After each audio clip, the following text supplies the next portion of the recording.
अस्सलाम वालेकुम दोस्तों, मैं हूं मोहम्मद आज़म एडवोकेट और आप देख रहे हैं लीगल इन्फॉर्मेशन। जैसा कि आप सबको इस बात का इल्म है कि हम लोगों ने जो है वो Punjab partition of immovable property act 2012 की सीरीज़ जो है वो स्टार्ट की हुई हैं और आज इंशाल्लाह ये जो एक्ट हमने स्टार्ट किया था इसको आज हम लोग ख़त्म कर लेंगे, मुकम्मल तौर पे इसको कंप्लीट कर दिया जाएगा। तो कल हम लोगों ने जो है वो पढ़ा था सेक्शन 10 और 11 जो था इंटरनल ऑक्शन और ओपन ऑक्शन या एक्सटर्नल ऑक्शन के बारे में। उम्मीद करता हूँ कि वो उस वीडियो में आप लोगों ने जो तमाम तर कार्रवाई है ऑक्शन की या नीलाम आम की वो आप लोगों को समझ में आ गई होगी। तो आज हम पढ़ेंगे सेक्शन 12 और इस एक्ट को जो है वो आज हम ख़त्म करेंगे। तो पढ़ते हैं जी ये सेक्शन 12 है जी मीन्स प्रॉफिट या मैसनी प्रॉफिट। इसका सब सेक्शन 1 है जी subject to section 10 and 13 the court में at the time of final settlement award means profit to a co-owner not in possession of joint immovable property by deducting the same from the share of the co-owner in possession of the property or by directing the co-owner in possession of the property to pay the same to the co-owner not in possession of the property। अब section 12 का सब section 1 हमें ये बताता है कि section 10 जो कि हमने कल पढ़ा था जो कि था इंटरनल ऑक्शन के बारे में। तो इंटरनल ऑक्शन में ये था कि अगर को ओनर्स जो हैं उस प्रॉपर्टी के वही जो है उसमें हिस्सा लेते हैं और उन्हीं में से कोई बंदा हाईएस्ट बिड दे के उस प्रॉपर्टी को परचेज़ कर लेता है तो फिर तमाम तर जो शेयर्स हैं वो उनके हिस्सा के मुताबिक उनमें डिवाइड कर दिए जाएंगे, बाकी लोगों में डिवाइड कर दिए जाएंगे। अच्छा, अब सेक्शन 13 जो है ये भी आगे जाके पढ़ते हैं, इसका आपको जो है आउटलाइन में बता देता हूँ थोड़ी सी। सेक्शन 13 जो है वो प्राइवेट सेटलमेंट के बारे में है कि अगर ऑक्शन की तारीख से पहले पहले कोई प्राइवेट सेटलमेंट पार्टीज़ के दरमियान हो जाती है और वो एक रिटन फॉर्म में कोर्ट को बता देते हैं तो कोर्ट जो है फिर उसी प्राइवेट सेटलमेंट के तहत जो है वो डिग्री पास कर देगी। अब सेक्शन 10 और 13 के तहत कोई भी कुछ भी इस तरह की सूरत होती है, बेशक वो इंटरनल ऑक्शन हो जाए बेशक वो प्राइवेट सेटलमेंट हो जाए, तो इस सूरत में ऐसा को ओनर जो उस प्रॉपर्टी में पोजेस्ड नहीं था, जिसका कब्ज़ा उस प्रॉपर्टी में नहीं था, वो वो जो है उस को ओनर से जो कि उस प्रॉपर्टी को एंजॉय कर रहा था, जो रेंट्स ले रहा था, जो लीज़ पे दे रहा था, किसी भी तरीके से उस प्रॉपर्टी से फ़ायदा उठा रहा था, तो कोर्ट जो है उस को ओनर को जो कि फ़ायदा उठा रहा था प्रॉपर्टी से उसको कहेगी कि ये जो आपने जितनी देर भी जो है इसको यूज़ किया है इसका मीन्स प्रॉफिट जो है ना ये उस को ओनर को अदा करे कि जो उस प्रॉपर्टी में पोजेस्ड नहीं था। सिंपल इसका सब सेक्शन 1 जो है ये सब सेक्शन 2 पढ़ते हैं जी। The court shall while awarding means profit under sub section 1 take in to account the interim means profit deposit under section 7। अब जब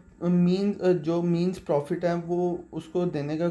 कोर्ट जो है वो ऑर्डर करेगी, तो फिर जो इंटरम मीन्स प्रॉफिट जो कि दावा दायरी के वक्त और जो रिटन स्टेटमेंट देने के लिए डिफेंडेंट को टाइम दिया गया था, तब जो कोर्ट ने उसको कहा था कि आप इतना अवार्ड जो है वो कोर्ट में जमा करवाएं, इतनी अमाउंट जो है वो कोर्ट में जमा करवाएं, तो फिर उसको जो है इंटरम मीन्स प्रॉफिट को जो है वो अंडर कंसिड्रेशन रख के उसकी कटौती करके या किसी भी तरीके से जो भी सेटलमेंट कोड जिस तरह कोड को मुनासिब लगेगा वो करके उस ऑनर को दे दी जाएगी को ऑनर को जो कि उस प्रॉपर्टी में पोजेस्ड नहीं था। आगे बढ़ते हैं जी। सेक्शन 13 है प्राइवेट सेटलमेंट। इसका कुछ आउटलाइन मैंने इसकी आपको बता दी है, पढ़ते हैं इसको। सब सेक्शन 1 है जी ऑल द को owners of the immovable property में at any stage of the proceeding before the date of open auction of the property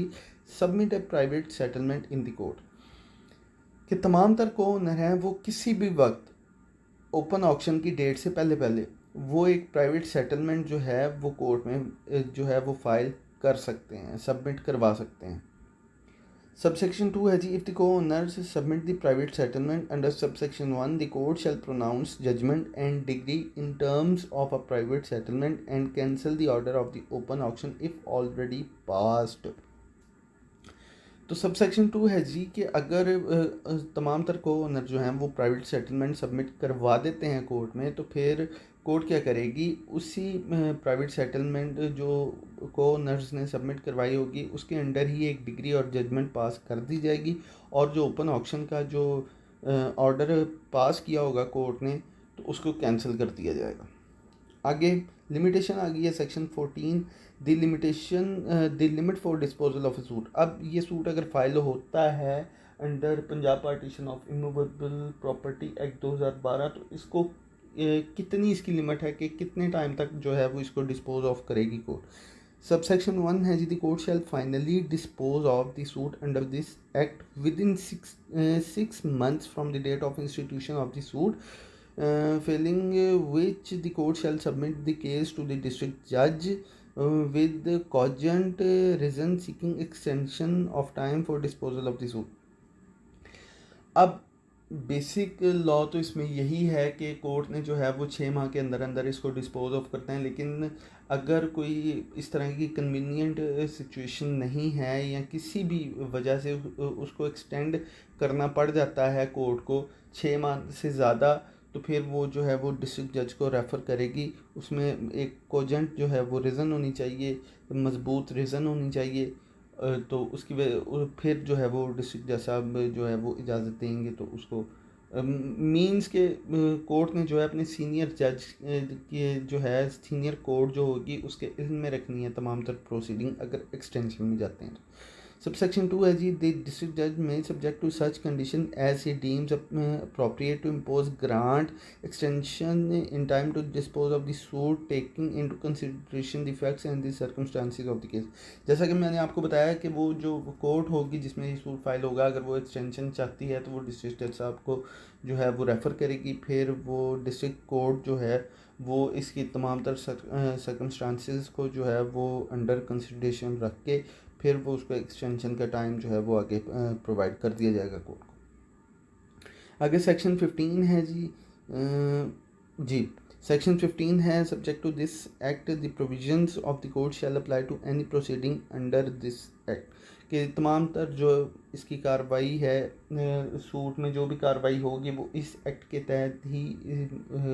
तमाम तर कार्रवाई की जाएगी। ये एक्ट ही उस पर जो है वो एप्लीकेबल होगा।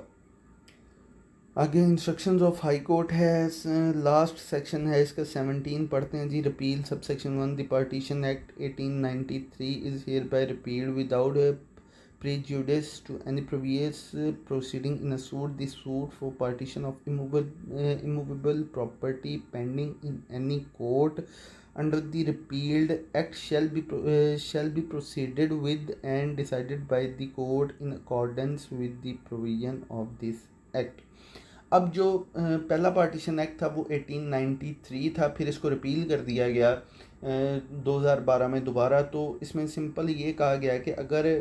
पार्टीशन एक्ट 1893 के तहत कोई भी जो है वो प्रोसीडिंग अंडर जो है वो कोर्ट है अभी प्रोसीडिंग, तो उस पर किसी तरह का कोई फ़र्क नहीं पड़ेगा। तमाम तर कार्रवाई जो है वो उसी तरीके से इसी एक्ट के तहत जो हमने 1 से लेके 17 तक जो है वो हमने पढ़ लिया है, तो इसी एक्ट के तहत जो है वो उसको किया जाएगा। तो आज ये एक्ट हमारा ख़त्म हो गया। उम्मीद करता हूँ जी आपको इस एक्ट की तमाम तर कार्रवाई का तमाम तर प्रोसीडिंग्स का इल्म हो गया होगा। उम्मीद करता हूँ कि आपको मेरी वीडियो अच्छी लगी होगी। अगर आपको मेरी वीडियोस अच्छी लगी हैं, आपको इन्फॉर्मेटिव लगी हैं, तो काइंडली मेरे चैनल को लाइक करें, शेयर करें और सब्सक्राइब करें। अल्लाह हाफ़िज़।